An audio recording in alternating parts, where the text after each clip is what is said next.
ceerno Abdourahim are jam duwima kadi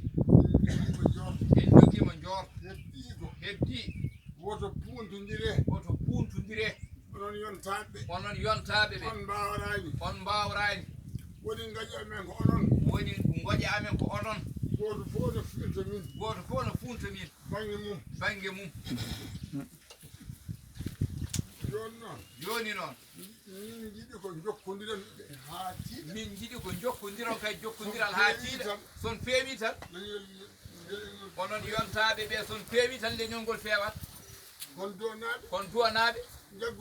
jaggodire son jaggodirani oy komin ɗo to kone jaɓetake jaggodire ha tiiɗa abou haali ballel ko joom gueɗal Allah waɗi wona enen mbaɗi ko neɗɗo wuro ngo kono noon politique ene moƴƴi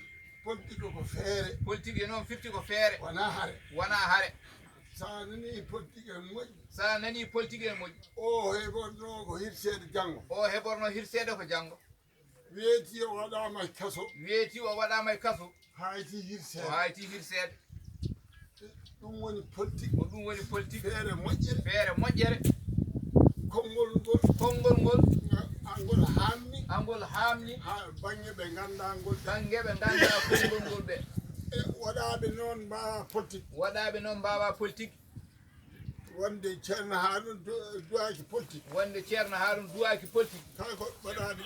kala ko baɗaɗo ƴetti politique naati hen tan firtoto wasima noon mbeɗa wasi o on jaggodire onon yontaɓe jaggodire duwama jaggodire ha tiiɗa oɗon jogui téléphone ngaji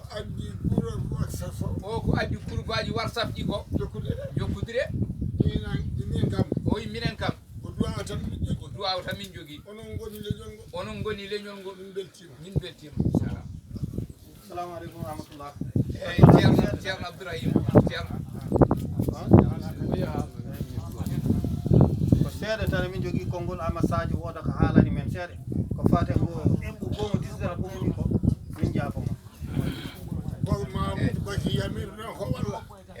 jamirnoon ko ɗum woni ɗo ko Amadou Sadio foti konngol ceerno Abdourahim joni wina haala seeɗa tan moƴƴi d'accord